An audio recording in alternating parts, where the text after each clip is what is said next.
I'm not sure if Stephanie Pearson-Ugal was let in, but she just texted me that she's waiting.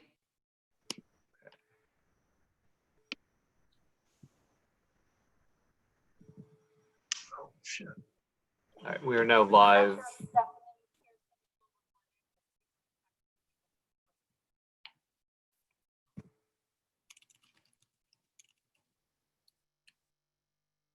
We are now live on YouTube.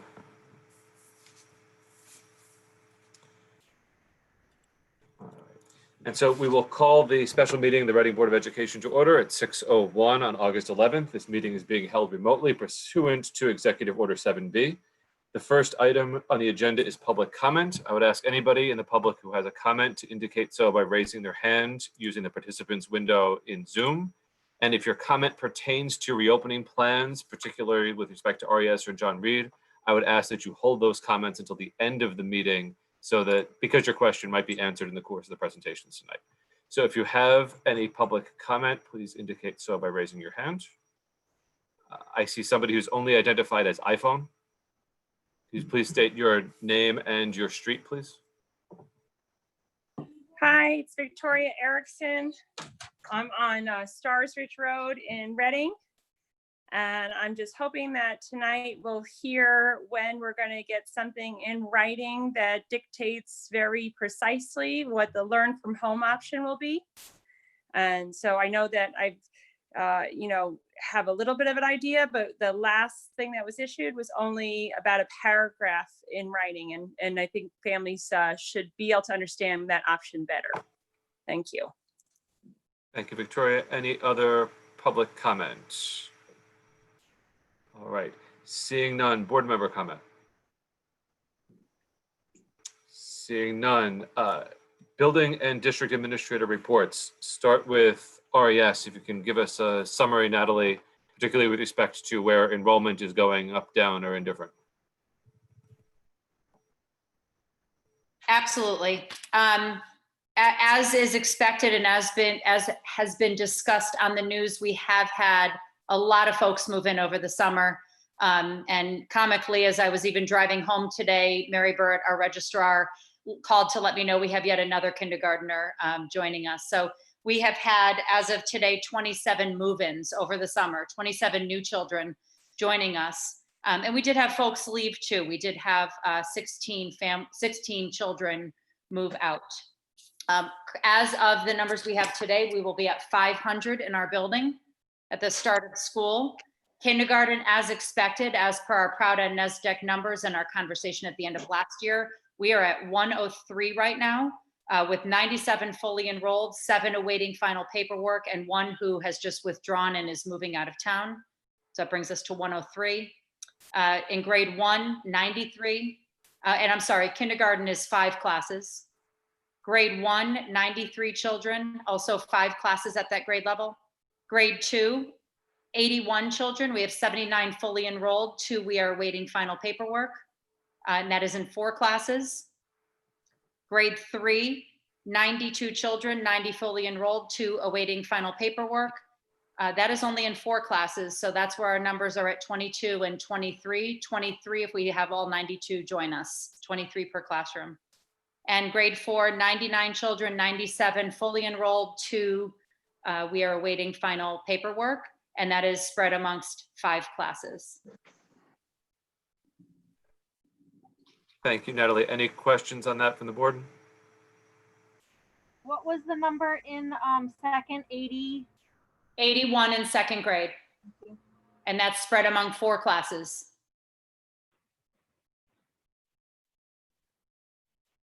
Thank you, Natalie. Phyllis? Hi, good evening, everyone. We've also seen an uptick in enrollment. As you are well aware, it's not quite as sensitive an issue as it might be in elementary because that gets spread out across the grade level.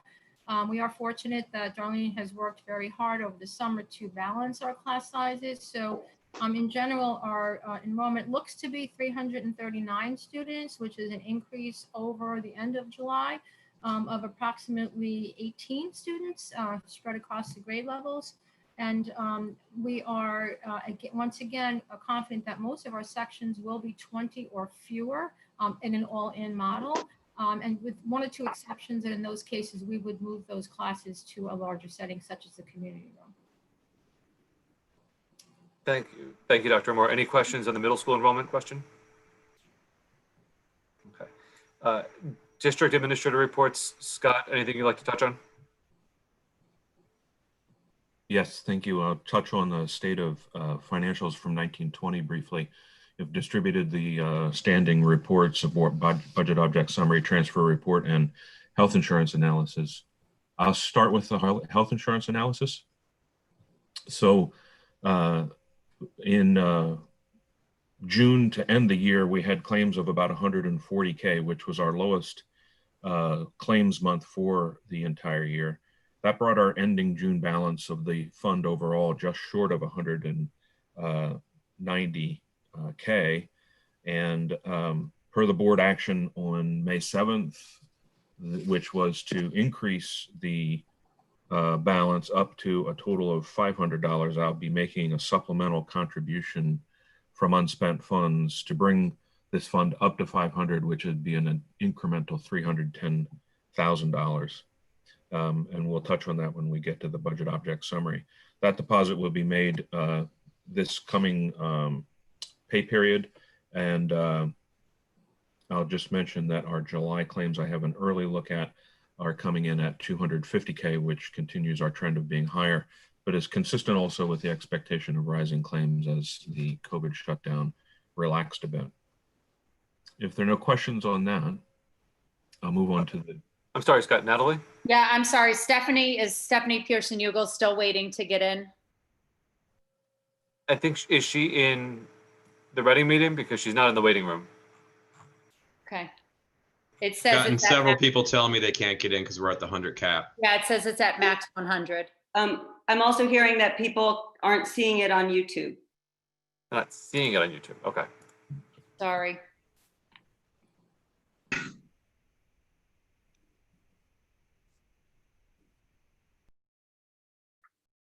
While we're working on that, Scott, quick question. So 310 from unspent funds going to get put to the health insurance reserve. What does that leave for the return to the town? Yeah, I'll come on to that when I go through the budget object summary. I'll walk all the way through that, Mike. All right, thank you. Sure.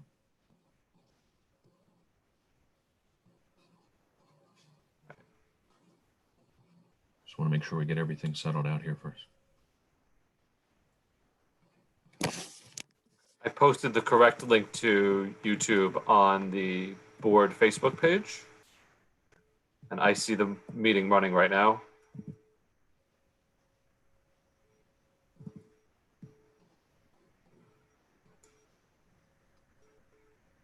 I'm seeing people post on Facebook that they're blocked out and they'd like to know when we can increase the numbers that can attend.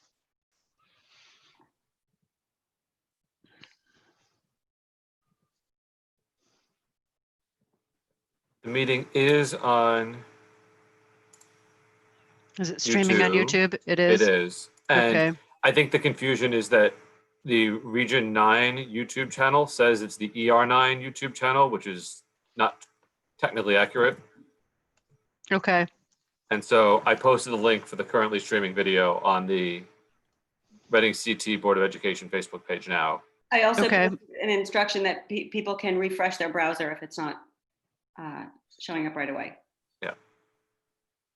And so I would encourage anybody in the public who doesn't have public comment to jump over to YouTube if they could, to permit Dr. Pearson-Ugal or other participants to enter the meeting.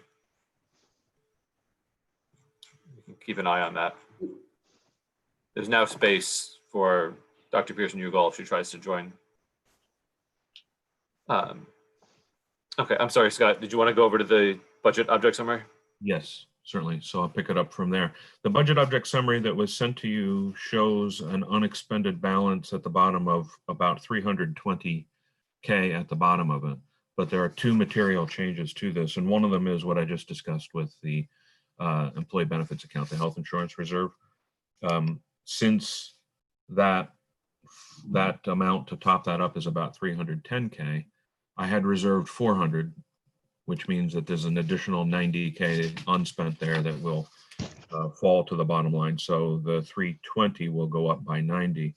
for that purpose. But there's another reason that it will go up as well, and that is I'd also kept a reserve for liquidation of the unused heating oil in the amount here of 24K. I've now confirmed that that number will actually be zero. So That's great.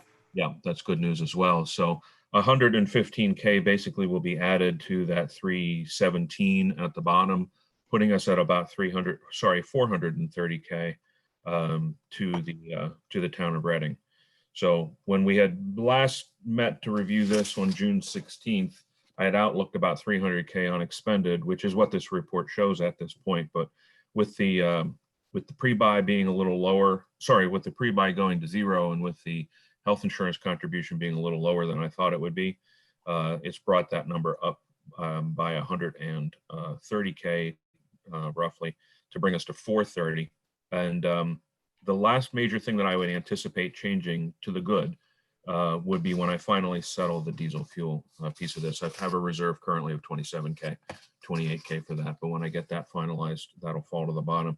So I would anticipate, assuming I can get all of these closed in the next couple of weeks, to be able to close this out or close to it in our September update.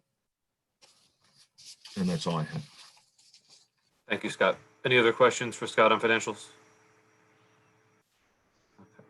Okay. Jen, did you want to touch on special ed on your report at all?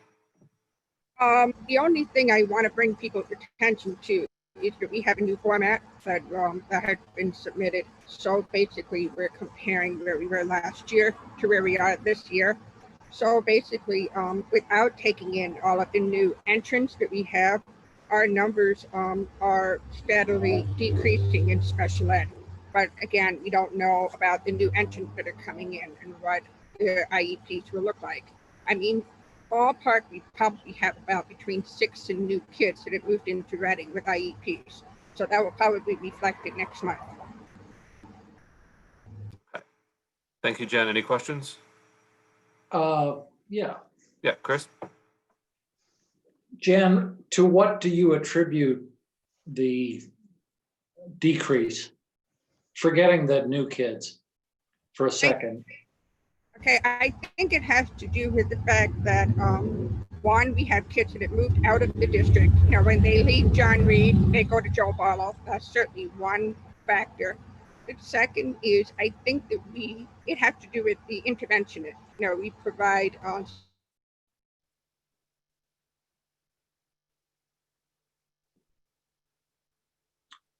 think we lost Jen. Well, she froze, yeah. I'd still like to hear the answer. Right. You can hold the question. She has a presentation coming up in a little while, which hopefully Okay. technology will recover for. Do All right. you guys understand the headings there? So I understand the intent is to compare July 2019 to July 2020, but aren't the headings on the columns June 2020 and July 2020? Am I looking at that wrong? Yeah, I read the column on the left to mean 19. Okay, so it's really, that column is July 2019. Or June 19, right, yeah. Okay. I just want to confirm that data. I would want to confirm that that is that data. So I'm understanding that correctly. And I think if Jen had to drop off altogether, we might have a capacity issue again. So I will again invite folks who can watch on YouTube to please jump up and do that. Jen Henkla, hi. Sorry, Jen and I are both out of town and we have unstable Wi-Fi, so we may end up tag teaming this evening. Okay. So to answer, I think it was Colleen's question. Yes, we are comparing. I know the report and I didn't notice the heading issue, but yes, we are comparing 1 year to the following year. So I am pretty sure that it should say July 2019 to July 2020, because we are trying to compare where we were a year ago. I apologize, I got dropped off and didn't hear Chris Hawker's question, but I might be able to answer it while we're waiting for Jen Del Conte. Sure, the question was just talking about what explains or to what do you attribute the decline the decrease in so many of the categories, which is great to see. And Jen started to say that, well, you know, some people, part of it is simply moving on to Barlow, but that it sounded like she was going to say part of it was based on interventions.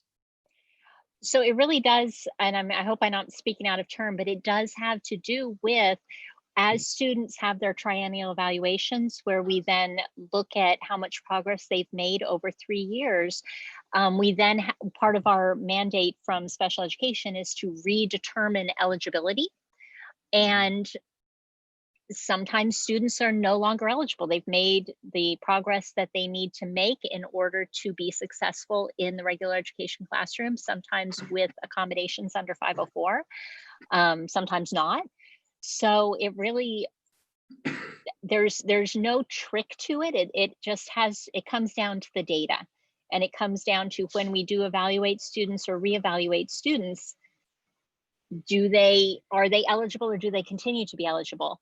And it is true. I mean, we did have quite a few 8th graders move up to Barlow, so that was a large cohort, which would have some effect on the data, but a lot of it is simply students are making the progress that we would like to see them make. And to piggyback off of that, it's not unusual for us to see 504 numbers go up, because, you know, what they really require are accommodation and modifications. Okay. Thank you, Jen and Jen. Any other questions on special ed for right now? Okay. Let's move on to discussion and possible action item A, which is donation to Reading schools in support of technology. Stephanie, I don't know if you want to say a brief word to introduce the topic. I'm going to turn it over to Dr. Amori, who actually received the very generous offer, and let her describe the donation. Yes, thank you. When we first went into lockdown, one of our parents contacted me and wanted to make a donation. At the time, this company was able to match it, which is no longer the case, of Chromebooks. And this person, who wishes to remain anonymous, one of our family members, is continuing to want to help us out in this situation, and has made this donation to us, personal donation. Again, wants to remain anonymous. We are incredibly grateful, and we are just hoping, because Chromebooks are on delay around the world, as you might imagine, due to schools closing, but we are very, very grateful, and we recommend the board accept this generous donation. Thank you, Phyllis. So at this time, we'd be looking for a motion similar to what's on the screen to accept the donation in the amount of $5,000 for the purpose of purchasing Chromebooks.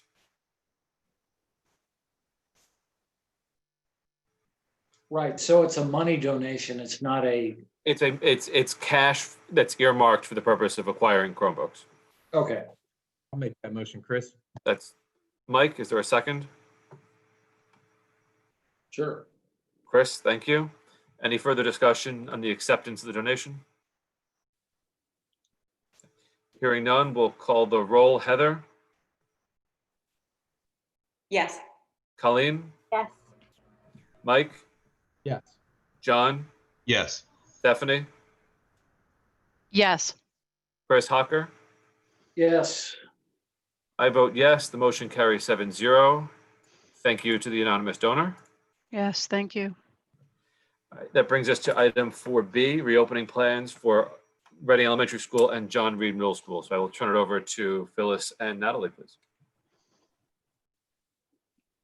Okay, if Joe can share his screen, Chris, that would be wonderful. He should now. Yep, I got it. Thank you so much. And thank you for everyone for joining us tonight. We hope everyone is back with power. I know this last week has brought a lot of angst, added to all the other angst that has been going on with what we are approaching as we enter the new school year. So both Joe and myself will report on Reading Elementary School and our reopening plans. Phyllis and Darlene will speak on behalf of John Reed. And then, as you already heard, Jen Del Conte and Jen Hankla we'll talk about special services and preschool considerations tonight. So this graphic may be very familiar to those of you who have joined us before for meetings. It really breaks down what we have been doing for the past several months and really looking at all the components that are necessary to reopen in a safe and effective way. And as my families at RES know, we always, and I know for John Reed too, we are putting safety and health at the top of the decision-making that we are making now, but making sure that we're taking a look at all the other factors in place. So again, this is just a repeat of what Stephanie has shown at the other presentations thus far. Just a quick look at the school calendar. As of now, our students are set to return on August 31st. We're looking to provide an opportunity for some really extensive training from August 24th to 28th for the staff as they really look over their classrooms, this health and safety protocols. How are we going to have that social emotional learning really heavily built in to support our students as they re-enter? Reorientation of the building as we have made some changes, reviewing some changes in practice, curriculum work, and professional learning. And as we have discussed up to this point, Wednesday afternoon is going to be also used for that purpose for our staff to really build on their work with distance learning, as we're calling distance learning version 2, as we enter in the fall. You've seen this graphic before as well. Taking a look at the 3 models that we have been discussing, option 1, all in, option 2, hybrid, which includes distance learning and in-person learning, and all out, which is everyone is engaged in distance learning. So talking a little bit specifically about Reading Elementary School. In a lot of these images, you will see our building, and we thought it was very important for people really to get their eyes on things that we've started to do within the building for the health and safety of both students and staff. As many of you have heard with the CDC guidelines and with the recommendations and guidelines that are coming down, they keep repeating the routines for frequent hand washing and sanitizing. So making sure that we have signage, appropriate signage throughout our elementary building. And as we will show you later, a daily schedule where there are multiple opportunities as well for children to make sure that they are engaged in hand washing practices. And in my letters home to families this summer, we are reminding people, let's make sure to be practicing at home, singing the happy birthday song, whatever it's going to take to make them understand that 20 seconds and what good hand washing looks and feels like. In addition, masks, face coverings, and clear plastic barriers are in place throughout the building and will be provided to children. Shields will be provided to all children. Again, thank you to a generous donation from one of our families at Reading Elementary School. There will be opportunities throughout the day during snack and during lunch and during recess for children to have the mask breaks. We know that has been a question that has come up quite a bit. And when we show you our schedule later in this presentation, you will see the opportunities built in throughout the day. At the elementary level, many of you remember, and many of you know if you have elementary kids, there's a lot of little tiny materials that are used throughout the day. And we're going to limit that sharing. If you notice on the bottom right-hand side of this screen, the large Ziploc bag, we are going to provide one of those for each child in the building so that manipulatives and the resources that the children need to access throughout the day are not shared, but are really in the child's own bag.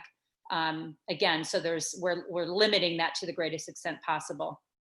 Additionally, in our cafeteria, our classrooms, our hallways, the big gym, we are finding opportunities to engage in appropriate social distancing. And when we show you our classroom structure in some slides ahead, you will see how we have spaced the desks based on the hybrid model and also based on the all-in model, so you can get a visual of what our classrooms will look like. Additionally, we are building, with the help of our head custodian, an isolation room within the nurse's office that has been approved by our tri-district nurse coordinator. So we are putting all the things in place, including air filtration that will support that isolation room.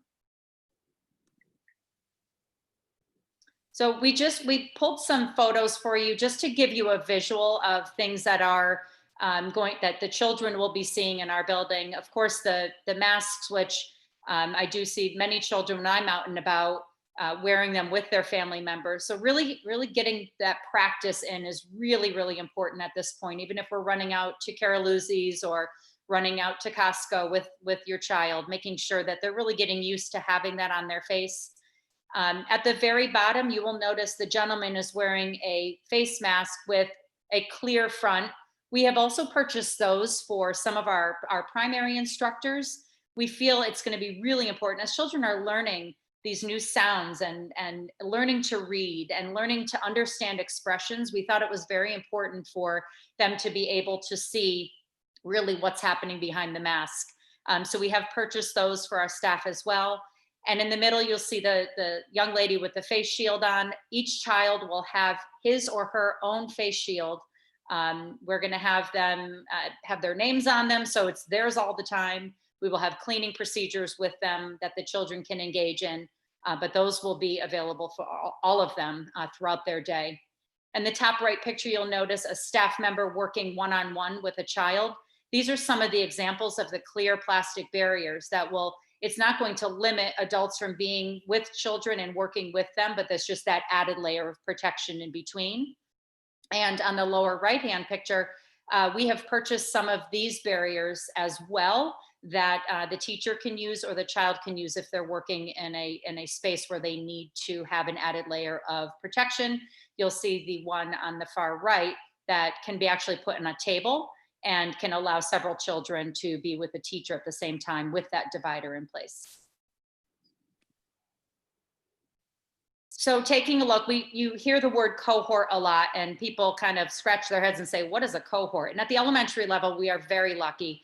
Our cohorts are our homeroom classrooms. So in your child's preschool through 4th grade class at Reading Elementary, they will be with between 19 and 23 children if we are all in. That is their homeroom cohort. Mr. Amodio, our assistant principal, has done a brilliant job creating a cafeteria and recess schedule that will have no more than 3 cohorts together at a time. And that's for one grade level. That is our largest grade level at this time.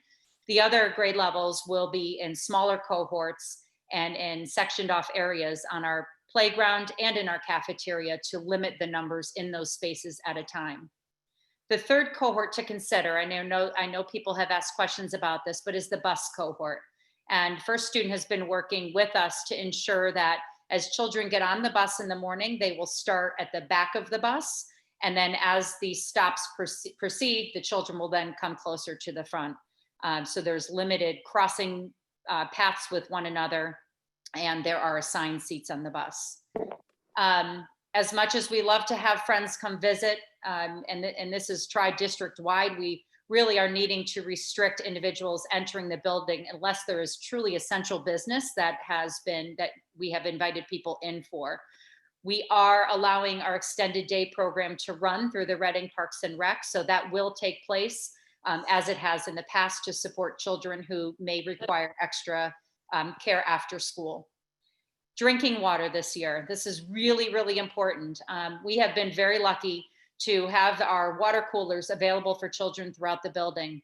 And we really put a lot of thought into this and just do not feel that that is a safe method right now. So we are asking for all families to make sure to bring in refillable and labeled water bottles to school for your child each and every day, labeled being the key word there. The coolers are not going to be available for student use this year, but in lieu of that, we have purchased. So if that child gets into school and says, oh, I forgot my water bottle today, we will have water for that child. And we purchase small bottles, and then we will have refillable gallon jugs that will be in each of the classrooms that the teacher can help support the children if they need to refill their water bottles. We just thought a lot about it and thought children constantly going over the water cooler, touching the nozzle, putting their bottle under it. We just didn't think that was very sanitary at this time, given the other precautions that we had put into place. But children will still have access to water. But again, if families can send those in, that's going to be a huge help. Okay, I'm going to jump in and speak to facilities at RES. We have been extremely busy preparing our facilities to welcome back our students and our staff safely. We've been collaborating with the Department of Health, with central office, with our nursing coordinator to ensure that our protocols that are in place are in line with guidelines from the state and from the CDC. With that, our custodial team, which is now being led by a brand new head custodian, who's been a great addition to the Reading Elementary School community and is really already starting to treat this building as his own, and he's just a few short weeks into the position. So with that, he will be with us daily in the building, taking care of the day-to-day business. In addition to that, we will have a second custodian on hand during the day to support with high-touch surfaces and those common areas during the day, including bathrooms, cafeteria, door handles, any of those high-touch surfaces that are throughout the building. Our student bathrooms, as you can see in some of the visuals below, we are going to keep the bathroom doors propped open while maintaining privacy. We have increased signage in all of our bathrooms, student and adult bathrooms, with friendly reminders for washing hands. You can see in the picture there above the soap dispenser, there's a germ buster poster, and all part of the process of educating our students when they do return to school so that they can become acclimated to the new protocols and procedures at RAS. We are going to limit the bathroom, one person limit per classroom. As I said, we're installing floor markings, including signage for hand washing. Cohorts will use the bathrooms that are closest to their classroom, and they will be cleaned at least 2 times a day, both student and staff bathrooms in the building. A common question that we've been receiving is, well, how do we manage multiple students being in the bathroom at the same time? Because if I'm letting one student out of my classroom to use the bathroom and Natalie's letting one student out of her classroom to use the bathroom, how do we manage that and monitor the bathroom? And as I said earlier, that will be part of the educational experience of the kids and teaching them how to manage a situation if they arrive to the bathroom and there are already 2 students in there. And our student bathrooms have just one sink. So again, that will be part of what we do with the students and how we teach them about these new protocols and how to manage them at the start of the year. Yeah, some of our bathrooms do have more, but some in the West Wing have 1 each. Yeah. Throughout the building, we are going to increase signage to indicate social distance for arrival and dismissal, bus and pickup lines, which we'll talk a little bit more about later. We've been working with Chartwells to purchase signage for our cafeteria for when students enter the kitchen and go through to get their lunch and purchase their hot lunch if they're choosing to do so. Our cafeteria tables will also include signage so students know where to sit so that they are socially distanced from each other. You can see in the visual to the right here, our hallways, and this is sort of makeshift for now because our hallways have not cleaned. So I staged this picture, but this is what it will look like. Our hallways will be marked to indicate travel flow and will be divided down the middle. So students and staff know to stay to the right side, which will indicate similar to a roadway. So we're hoping to make that connection with students. We are designating 1 direction stairwell, so an up and a down throughout the building. And as you saw in an earlier picture, installing clear plastic barriers in our main office areas. Classrooms, we are spacing desks apart between 3 and 6 feet. On the next slide, I'll show you a visual of what that will look like in a full reopen and in a hybrid model. Desks will all be facing in the same direction. We removed additional furniture from classrooms in order to ensure that we can separate the desks between 3 and 6 feet apart. And each teacher will be given a portable desk shield that they can use to meet with students one-on-one, to confer with them, and also to use for assessments as needed. So on the screen, you'll see a 3rd grade classroom. As Natalie shared earlier in our board report, we have about 22, 23 students in our 3rd grade classrooms. This classroom was staged with 24 desks. So the first is a representation of what that would look like in an all-in model. And the second is what it would look like in a hybrid model. In the all-in model, we can ensure at least 6 foot distance in some directions and at least 3-foot distance in all directions. And in the hybrid model, we can ensure at least 6 feet in all directions, other than the areas that you see far to the right where the cabinets are, and far to the left where the windows and the heater are. Ooh, arrival and dismissal, the fun part. So I will tell you, Joe has been working tirelessly, making maps and beautiful picture views of what this is going to look like. So bear with us at this point as we go through it in this fashion. We're going to be meeting to give some more detail about this with our families. So K-4 student access to building is still going to be at 7:55 in the morning, as we have done in the past. Our preschool access will be beginning at 8:15, similar to the past. In the past, we've had drop off where children are dropped off near the bus loop in that top parking lot, and they walk down into the main entrance. In order to reduce the flow into that main entrance, only buses this year are going to be dropped off in the bus loop, and only children who ride the buses are going to be entering in that main entrance. Drop off for kindergarten, first and second grade is going to be in the rear parking lot near the kindergarten wing. So the rear parking lot, again, Joe did a beautiful job creating a map that we will send out to all families to give you a visual of what that's going to look like and where children are going to be dropped off, where they're going to be dropped off right at the entrance point closest to the entry there for safety and security. For third and fourth grade, the drop off is going to be at the big gym front door, the door facing Lonetown. So we will loop around as you have done in the past for drop off, but you're going to keep driving until you see our staff member in charge of drop off, which will be in front of the big gym. Again, there will be maps and visuals sent home for all families to reference, as we don't want to make this confusing, but we want to make it safe and we want to make it efficient. The reason for the multiple drop-offs was also that I've heard loud and clear from our families that many of you are choosing to drop them off and bring them in, which is wonderful, but we wanted to make sure that we did not have traffic interfering with the buses and also interfering with the traffic on Lonetown. We felt that that would be a safety issue, so that's why we're making it in several areas. Again, buses will start unloading at 7:55. Joe and I will be out there, as we have been in the past, every single day with hopefully Tony D'Agostino will be joining us again to really man it out there. Again, we have to get a gauge of how many children are on each bus, but we're imagining that we'll let out between 1, maximum 2 buses at a time. Again, if there are 2 children on each bus, we'll gauge that each day, but there will not be a big number of children entering that the front entryway at a given time. The children are going to unload from the front of the bus to the back, and just as they will load, as I mentioned, from the back to the front. For parent drop-off, staff is going to direct the unloading of students from the cars.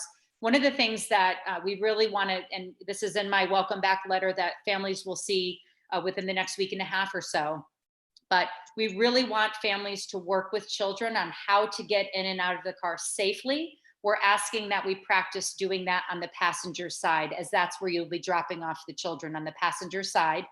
And teaching them how to open the door, unclip themselves, open the door, close the door. Again, for that limited, that contactless drop off, if you will. We will have adults there to support and ensure safety, but if we can practice that, that would be wonderful.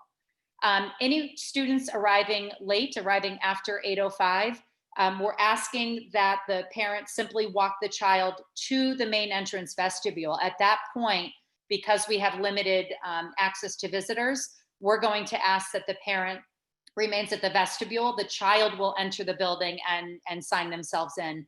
And as we have done in the past, we will have staff checking those children in individually and getting them to their classes. And down for dismissal. So we did put a lot of thinking into this too. Again, safety first. The bus procedures we have gone over, we have shared. But again, students and drivers are required to wear masks. Students are required to wear seatbelts, as they always have. The windows are going to remain open to the extent possible, weather pending. And again, as I shared earlier, there will be assigned seats based on the morning route. The afternoon parent or family or guardian pickup, to ensure social distancing, we're breaking the children into 2 separate areas. Cafeteria for letters A to K, and the big gym for L to Z. Clearly, this will change if we do If we do start with the hybrid model or enter the hybrid model at any time, we will split the groups into the cafeteria and the big gym, even into smaller groups. But those are the two areas we're going to use. Again, Joe and his magic, he has created a beautiful map to show where those pickup locations will be. If you can imagine exiting the cafeteria into the parking lot and exiting the big gym into that side parking lot, those are 3 access points that we're going to have grown-ups letting children out. They're going to be escorting them to the cars. Something that we're going to do different this year, each family is going to have a number. That number will be a tag that we expect families to put on their rearview mirrors, and the children will have that same number tag on their backpacks to ensure that we are matching our families up properly. Again, in the past, we have checked IDs, we have passed back and forth a pen, we have passed back and forth a clipboard. So we will send information about our family identification number tags as we near the start of school, to give more information on that process. For early pickup, we will not be accommodating any pickups after 2:15. Any of you who have been in the office at that time of day know it gets a little bit chaotic. So again, to ensure safety and security of all, we're asking if there is a need for an early pickup. We hope you let them stay with us all day, but if there is a need, you will buzz in, and we will have you stay in the main entrance vestibule as we bring your child to you. Okay, I'm going to jump back in and speak a little to food services. So this year for lunch, students in 2nd, 3rd, and 4th grade will eat in the cafeteria.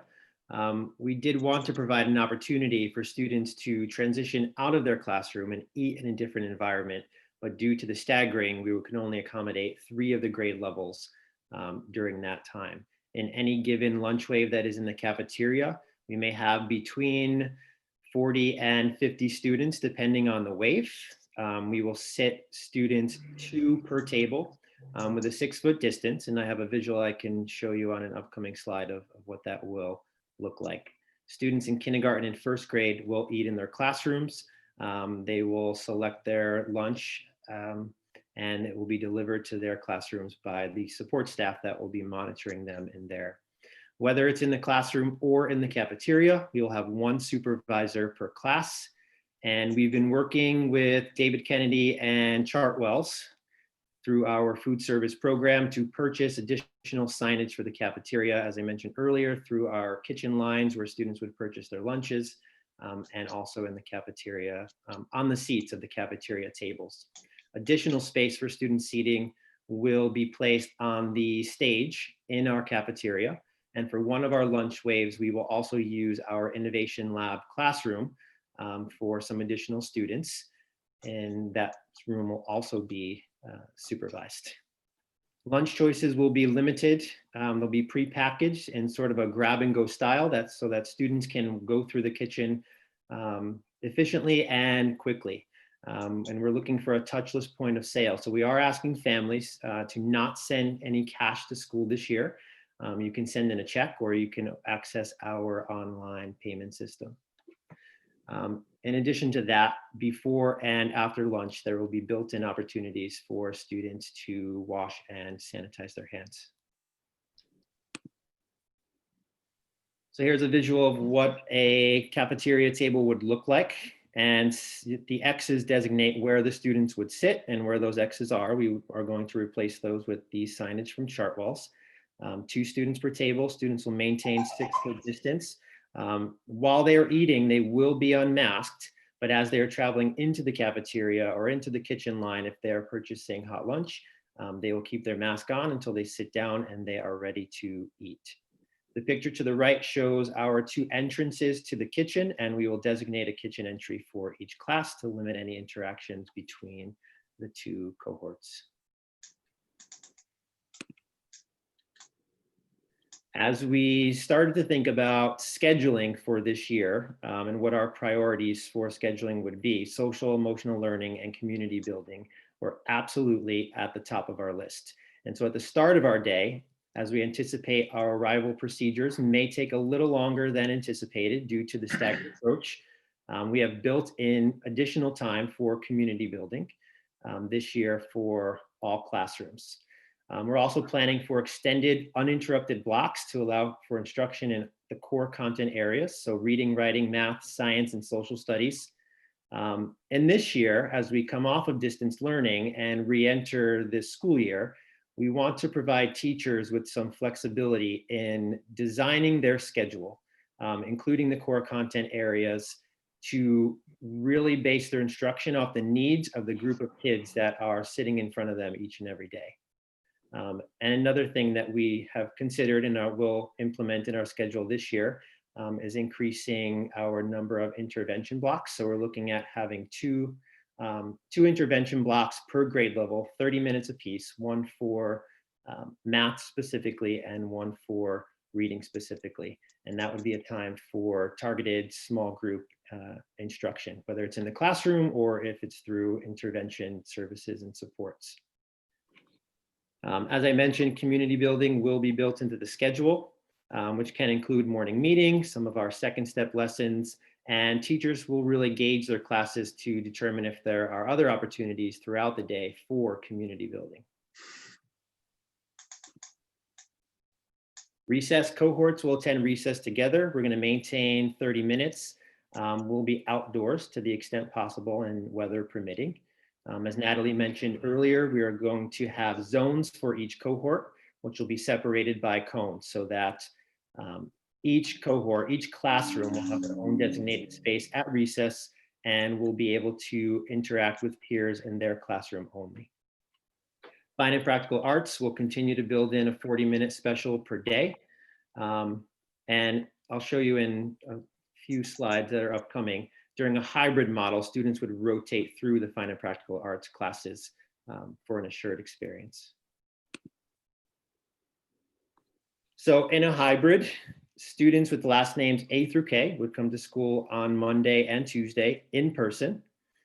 Wednesday would be a distance learning day for all students, and students with last names L through Z would report to school in person on Thursday and Friday. And the reverse would happen if you're not in school during one of those groups. So if your last name is L through Z on Monday and Tuesday, you will be at home participating in distance learning activities. So this is a sample elementary hybrid schedule. We were trying to think of who to assign this to, and we developed this schedule, the sample schedule, before we decided on a student's name, and realized that Michael Hoffman would be the only student from the board who would attend school on Monday and Tuesday based on. Well, Chris Hocker too. Oh, and Chris Hocker. Yeah. Oh, I Sorry, forgot. Chris. We love you equally, Chris. Michael and Chris would be the pair. As I mentioned, teachers will have some flexibility in developing the schedule for their core content areas this year. So this is a sample. And as you can see, start of the day, arrival, morning meeting, and opportunities for social emotional learning. All the core content areas built in time for hand washing. And then end of the day, we anticipate that dismissal will take a little bit longer. So closure and pack up around 2:15 and beginning our dismissal procedures at 2:35. Wednesday, all students would be home distance learning for the morning hours. And then in the afternoon, our staff would participate in professional development opportunities and curriculum revisions. And so Thursday, Friday, if Michael was at home and the other group was in school, this gives a very broad overview of what Michael would be doing during these times of the day. We start the day distance learning at home. And we are going to use Google Classroom as a learning management system and platform to house our instructional materials, our lessons, anything that students may need to access for learning throughout the day. During the literacy block, Michael would participate in a live streaming session for the literacy mini lesson, followed by completion of independent work. Lunch break and an additional break for when the students that are in school are at lunch and recess. And then similar structure for the afternoon. So during the math block, Michael would watch the live streaming session, the mini lesson for math, and then he would complete independent work. same at the end of the day for the science and social studies content area. And with that, I'm going to pass the presentation over to my colleagues at John Reed. Thank you very much. This might be a time to exhale, right, everyone?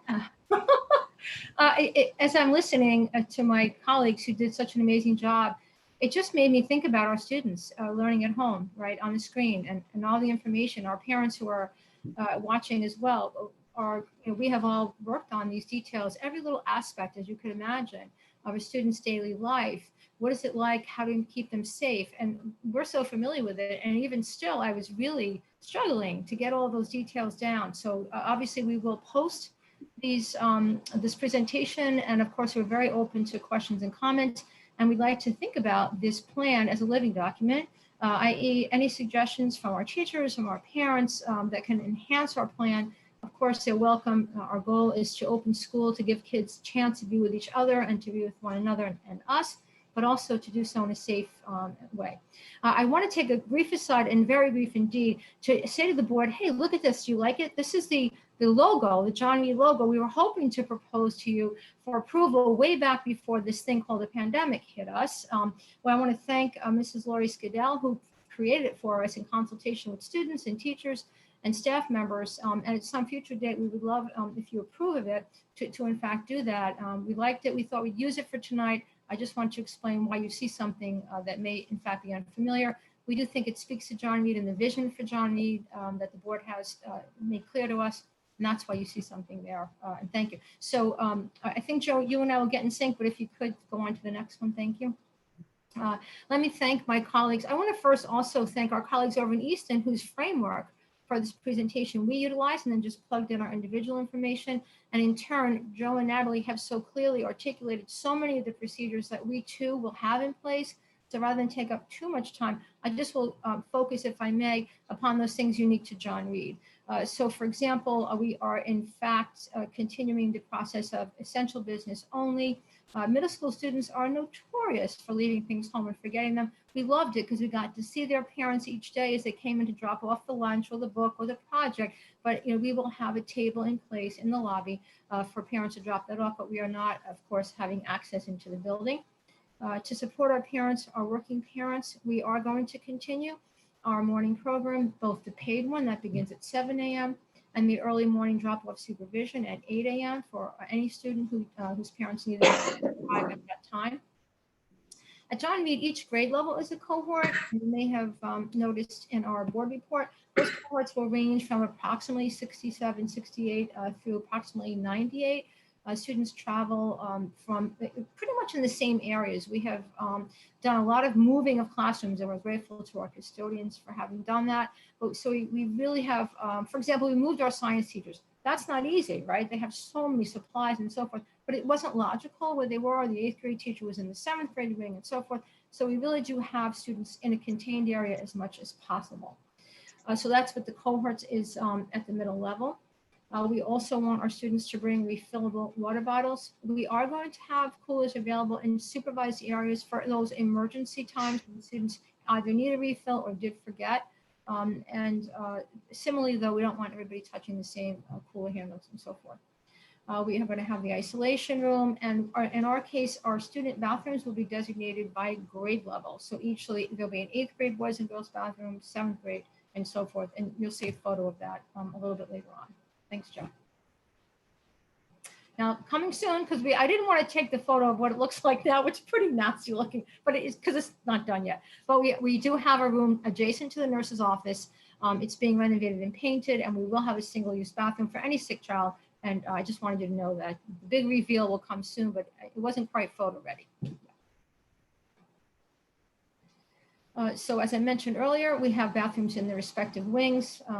And we also have, Darlene and I both very much plan to be out and about much more often. First of all, because we miss everyone, we want to see them more, right? But we will be poking our heads into the bathrooms to make sure our students as well are attending to the 2 person per bathroom at a time. We also, lockers will not be used at John Reed. We've asked our teachers to keep their supplies to a minimum. so that because students will be carrying their things in the backpack. And that's just a great, it's sort of like the water cooler equivalent in an office. You know, lockers have been a great place for students to chit chat and catch up with one another between classes, but we want to avoid that, of course, in this environment. So students will be carrying their backpacks at all times. And as our colleagues have done, we are going to mark our hallways. And I think like everyone else, not only because of the blackout, but also just because there's such a great demand, we are still awaiting our supplies like stickers and signs and so forth. But once we get them, our hallways will be marked for direction and as well as social distancing. Okay, let's see what else I want to highlight here. Classroom doors will be propped open. And we also, if you can envision again, those desk shields, we have purchased those for each of our classrooms, and desks have been spaced out, and we have a couple of photos to show you shortly. There's an example of one of our lovely bathrooms propped open, and we will have signage to indicate that, which grade level it is. These photos were taken when we anticipated a full opening, which would be every student in place. They are still roomy. We've removed extraneous, and there's always a lot of extraneous stuff, good stuff, right? In teachers' classrooms like bean bags and you know, display signs and so forth. But those have been removed and stored so that we can maximize the space between the desks. And in most cases, that is, you know, the 5 to 6 feet. In some cases, it's at least the 3 to 4 feet minimum. Our STEM classroom was the one area where we definitely needed to have dividers. And so we are having these made plexiglass dividers that would go right in between that station that you see right there in between students. So while they worked in that particular venue, because we can't move the desktops, that's where all the software is loaded. And so we are going to have plexiglass shields for our STEM classroom. Okay, for Mrs. Wong. Yeah, for arrival time, as Phyllis mentioned earlier, if students are in the paid morning program, they can arrive as early as 7. After that, students may start arriving at 8 o'clock. Students will all enter through the cafeteria just as they have done before. However, they will go to their cohort areas. 5th grade will stay in the cafeteria, 6th grade in the community room, 7th and 8th will have their own locations in the learning commons. We will make sure that they are somewhat spaced in there as well, but we'll have masks on in addition. For bus arrival, buses will begin hopefully arriving, start unloading around 8:45. We can unload about 2 to 3 buses.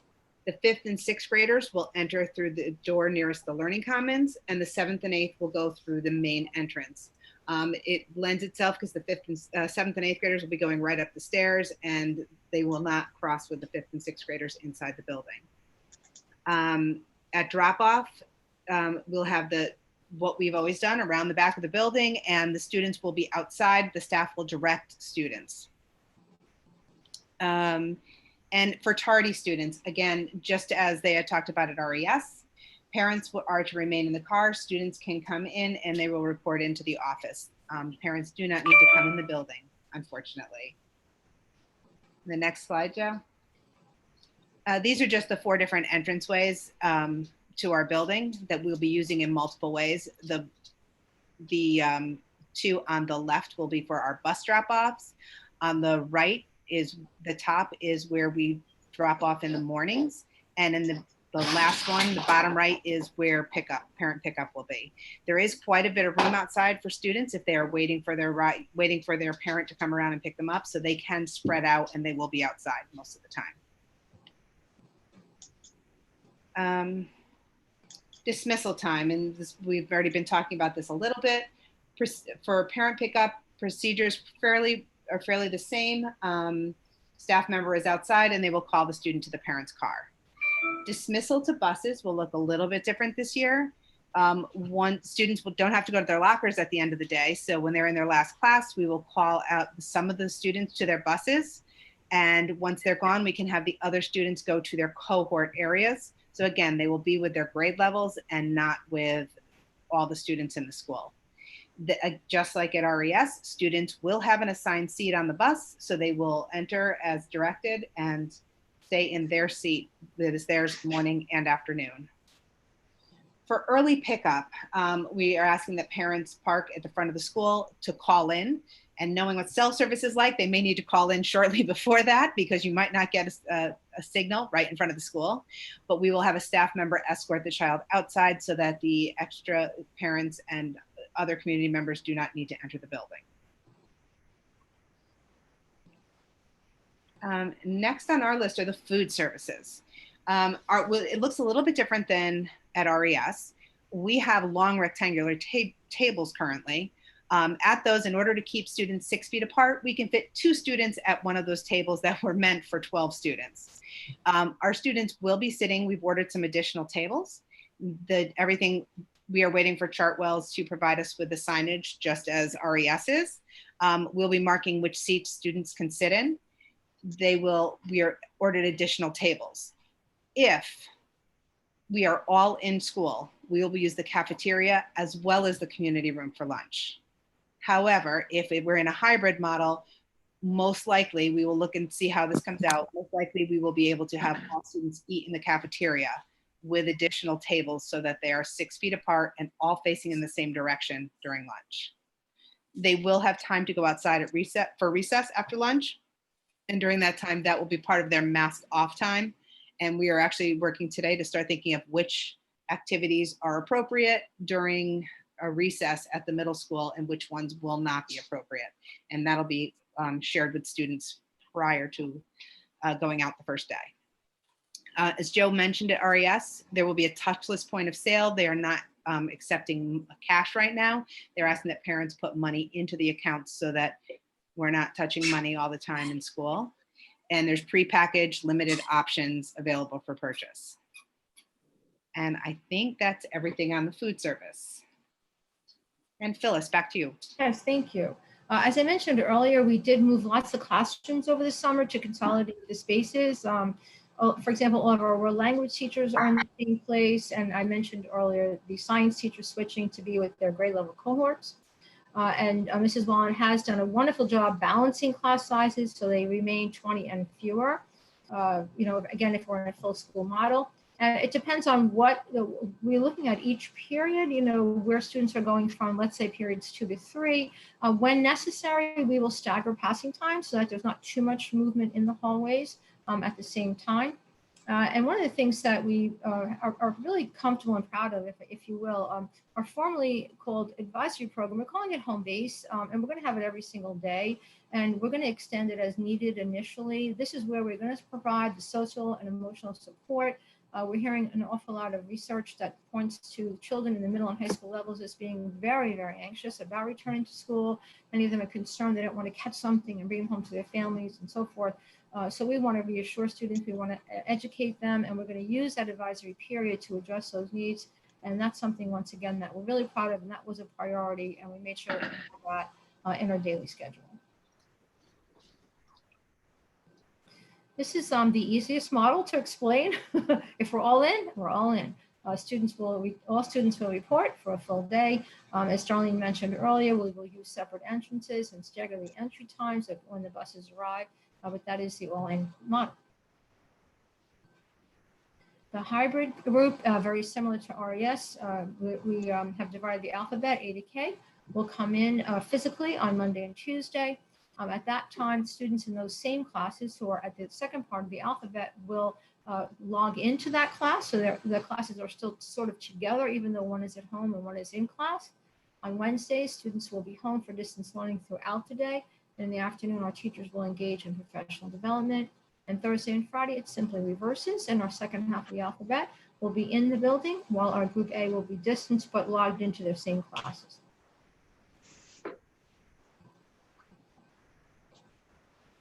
Okay, so as you know, special services, we're going to talk about 2 things. The first, we'll talk about special education, and the second, we will talk about preschool. So, Joe. So this really is just an overview. Basically, this is just to remind everyone that special ed kids are general education students first. So everything that Natalie and Phyllis talked about, they will be following pretty much the same scheduling consideration and the same models. Our area of focus really has to be taking direction from the State Department of Ed. There should be some guidance coming out within the next couple of days to a week and a half. about what our responsibilities are to provide a free, appropriate public education for students with special needs. We remain committed to making sure that we could implement the IEP to the greatest extent possible. So really, that's really where our focus is at this time. So really, if we're all in, the sections that are highlighted in what I want to bring your attention to. If we're all in and the students are in school 5 days a week, the IEP should be implemented fully. So if they have speech 3 times a week, they will receive speech 3 times a week. If they get OT, PT, or speech, whatever is on that IEP service grid will be implemented fully. However, there may be some situations to make sure kids are socially distant.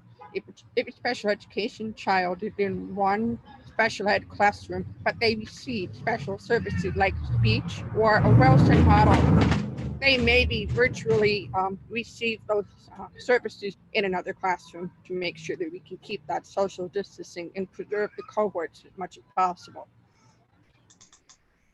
Joe? So if we were to move to a hybrid model, we have to really analyze the student because the way the alphabet is broken down, but we also have to look at the service grid. So the language that we use, we will implement to the greatest extent possible. There will be some students who will be recommended to come 4 days a week in a hybrid model. Those are the students of what we call high need students. So we will be using the criteria that we received from the state to determine which students are considered high needs. And those families will receive letters from my office saying that they will have the option of coming in for 4 days a week to make sure that they can get to the greatest extent possible their program. If we are all out, again, we will be following the same language is to be consistent with the IEP to the greatest extent possible. So we will be working on those Wednesdays, those professional development Wednesdays to really brainstorm how we can provide robust programming for students with special needs. So I just want to clarify, there are 3, when we talk about temporary learning from home and we talk about home services, there really are 3 different models. Homeschooling is one that has been used by some families for many years now. These are families that choose to be responsible for their child's education. They're the process they will follow, and the process remains unchanged. Homebound is usually for students who have a medical need. It could be short-term or long-term, but it's usually in conjunction with the medical professional. They're out, they have a broken leg, or they have an illness, which they need to provide documentation to us, and then we provide instruction for them following state guidelines. The requirement for those 2 remain unchanged. The temporary learning from home is a new option that we are currently, again, seeking guidance from the state on and how we implement the IEP. And we will be working collaboratively with families who choose this option to figure out the best way to provide services. So in terms of the health and safety for students with special needs, I believe that Natalie talked about the clear mask. So we will be using some of those in some of our special education classrooms, particularly for speech and language, or for students getting Wilson. A lot of our students may have some sensory challenges, which may make it difficult for them to keep a mask on. So we plan to work with families, through video modeling, social stories, and visual cues to work with families and students. They can help keep the mask on for the duration of the day. We also be using gloves, potentially some different garments for staff that choose to do that, because some of the students that we work with are very physical. They require what we call hand over hand. So we will certainly put additional safety protocols in place for those.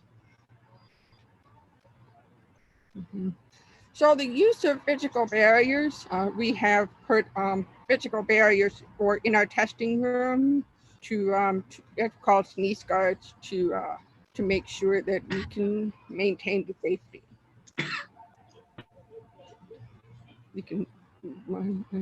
So the restraints and seclusions is a concept of what we use in special ed. Students are a danger to themselves or others. We have to make sure they're safe, and we use what's called PMT, which is the methodology we use to help keep students safe, but it does require sometimes we have physical contact with students. So again, we will be using gloves, face shields, and gowns to ensure the safety of both the staff and the student. In terms of training, all of our paraprofessionals and behavior technicians will receive training during the time before school to how to work with student with special needs and how we could promote safety with the mask. Also, cohorting is something that's going to look a little bit different in special ed. We may have to put different cohorts together for IEP programming purposes. So we will be working very closely with the teachers to see how we could try to preserve the cohorts. But if the IEP goals and objectives are such, we may have to take kids from different cohorts and put them together so we can make sure that they get the services they need. So our re-entry plan is if the students are not able to come back to school because of their mask requirements, some families have already reached out to us. So again, this is where the communication comes into play. So we will be working very closely with those families to come up with some sort of a distant learning plan to make sure those IEPs are followed. Reevaluation and reassessments, we are still required to conduct annual reviews, what we call reevaluation testing. So we have not received any relief of our responsibility to make sure that the IEP process is followed. So what we will be doing a lot of them, we're trying to do a lot of them virtually. We're also going to be trying to do PPP meetings, team meetings. It will be like programming, this is a reminder, is based on the student need, not necessarily their disability classification. So we will be looking very closely at the IEP goals and objectives and programming based on the IEP goals and objectives, not necessarily what their classification is. It's fine. I'm gonna send her a message like, my husband's an electrician if you need anything, but I was like, oh, let me not.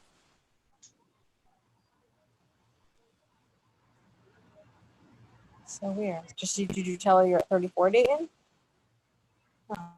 Someone needs to mute talking about an electrician. Yeah, I got them. They're muted. Okay, thank you.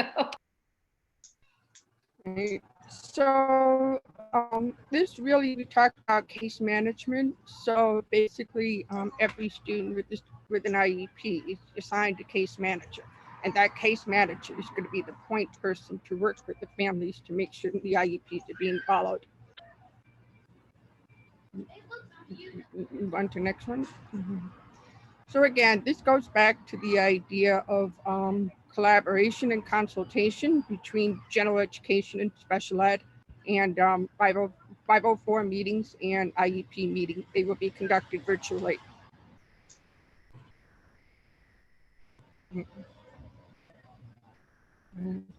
So preschool.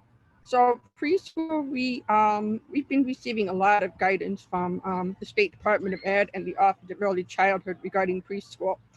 So preschool students at this time do not have to wear masks.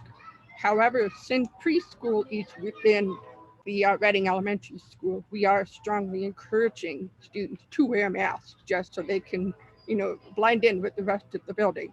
Also, we will be weaving social stories, and working with the students to tolerate the mask over time. But the state has issued guidance saying that masks are not required. But again, it is strongly encouraged. And with preschool, you will be using extra protective measures. There will be some barriers in the preschool setting. The staff, most of them will be wearing long sleeves, and we will be using gowns and gloves and face shield and so forth. So we, in terms of sanitizing, we do have to take some extra steps to make sure that the toys we use in the preschool are sanitized. We will also make sure that we have to make a bin of water and toys to be used. They will have to be cleaned at the end of the day. So they will also need to be disinfected as well. So again, the preschool guidance is very clear. Right now, preschool is capped at 14. We cannot have more than 14 students in a preschool. The state has indicated they anticipate that it will go up to 18, but we will be allowed to have 18 students in a preschool classroom if we can accommodate the space for it. We have never had 18 students in our preschool classroom, so I do not anticipate that we will be reaching that number of 18. Right now, we are trying to keep it between 10 and 14 students because we do accept students with IEPs, throughout the year. So that is what we're trying to do, to keep it between 10 and 14.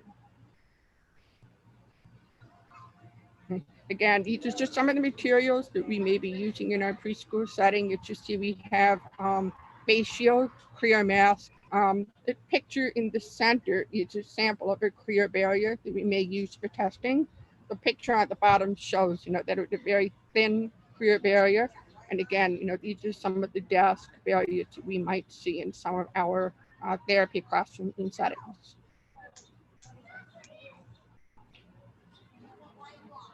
Okay. And I believe that might be it. Yeah, that's the last slide. Yeah, it's the end of the presentation. Okay.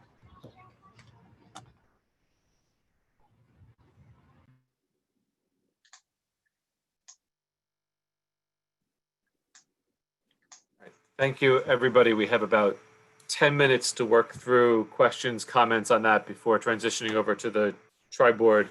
Why don't we just sort of go around the horn for questions or comments? Heather? I want to thank you all for doing all of that work. I had one, it's more of a comment about the masks that are the clear ones that I think that's, I would imagine that especially at RES, the more teachers that were wearing those, the better, because, especially for the littler kids who are new to elementary school, then you could, see people's faces. Colleen? Okay, so yeah, a lot to consider there. Thank you. I want to try to understand if in this plan, we had to compromise on safety precautions we were taking before COVID-19. So for example, different doors being open, or like food allergies if we're not eating in the cafeteria, those kinds of things.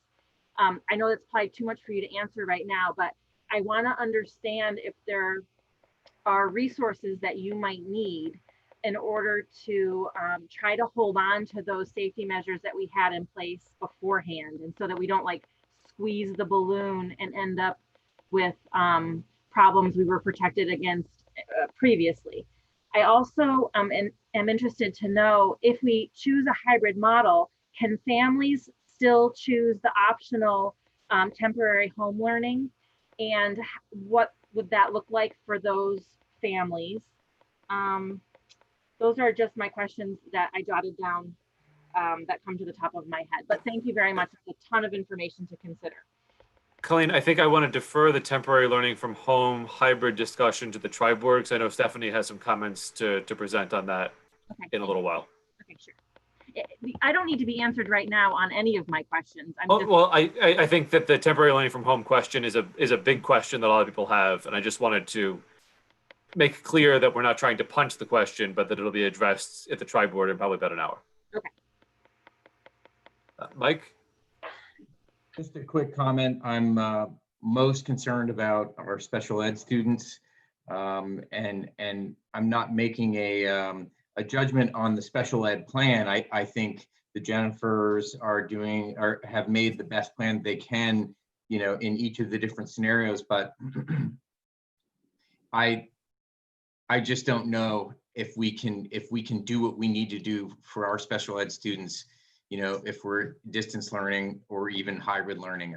I just can't imagine that we're doing the job justice. I'm concerned mostly about that. That's my comment. John? Yeah, I have a few. Again, they're more statements and just making sure that we're considering new student welcome orientations. Okay, good. Not there. And that we are looking at like multi-grade drop off, just little things I'm sure that you're already thinking about. I love the idea of using the advisory periods for, I know a lot of students have anxiety about returning to school. I think that's great. I do have a question with regards to like the K1 eating in the classroom with masks and social distancing and things like that, and just trying to better understand how that would shake out. Do you want us to respond to that? Sure, yeah. Okay, sure. So again, as Joe mentioned, we showed you two different scenarios of classrooms, and granted that was a third grade classroom, but given the hybrid model, the desks are going to be 6 feet apart. And we have worked very closely with Corey Disler, who is our tri-district nurse coordinator, who's here with us today. And hi, Corey, I can see you. She has been wonderful in walking through our building with us and taking a look at these spaces. And so we will have, as I mentioned, the face shields for the children to wear if they are closer than 6 feet, but we have been given that thumbs up okay. And if Corey needs to add anything to this from a health perspective, please, Corey, feel free. But we have been given the okay, especially with the hybrid model, if the children are 6 feet apart and they take their mask off and they're at their desks while eating, that is an acceptable way for the children to remain socially distanced while having their lunch. And then again, we have the face shields available for the children to use during this time as well. Anything else, John? Stephanie?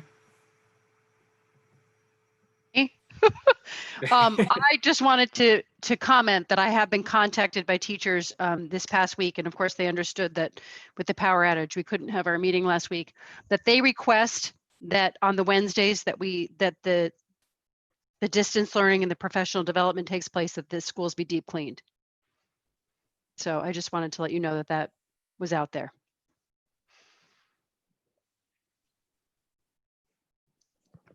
Chris Hawker? Just real quick, thank you for all the thought and effort that has gone into this. I'm struck by the fact that even if you took it to like the 100th degree, there would always be something to come up that you know you haven't put down on a slide. So I guess the advice that I am sure you're following is to always expect the unexpected. In other words, anticipate that something will come up that you're just going to. And so the important thing is to create a framework where you can respond quickly, as I'm sure you have. I would just add to thank everybody for the hard work, because this is almost the definition of an impossible task. I have a question for Dr. Omori with respect to John Reed.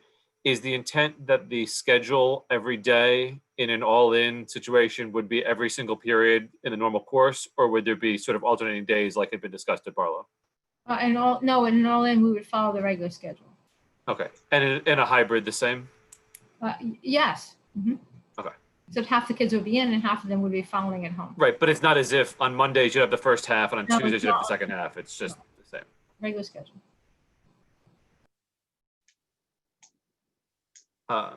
Any other questions or comments from the board? I know it's a lot to digest. Okay, and for the benefit of the public, there will be additional discussion with respect to reopening the hybrid model and the full open model and guidance from the state at the tri-board coming up in 5 minutes, which will not be on this Zoom, it'll be on a different link. Chris, just one last thing. It's Colleen. When will we decide, and will our board decide for our schools, or this is going to be a decision? When will we decide the model we're going to open with? And will this be a decision that the three boards have to agree? So the we, with respect to which model, is effectively the discretion of the superintendent. However, the tri-boards will be discussing in a short while the various options in the superintendent's recommendation for how we open, and we'll have a discussion as to how we proceed from there. Okay, thank you. If there's no other discussion on that, with a few minutes left, we have a couple of minutes for public comment. If anybody would like to make a comment, please raise your hand in the window. You can also hold your comment for the tri-board in a couple of minutes also. I don't see anybody trying to comment at this time. Is there any board member comment? I have a board member Heather. comment. I just want to say, if there's any new families to Reading listening, welcome.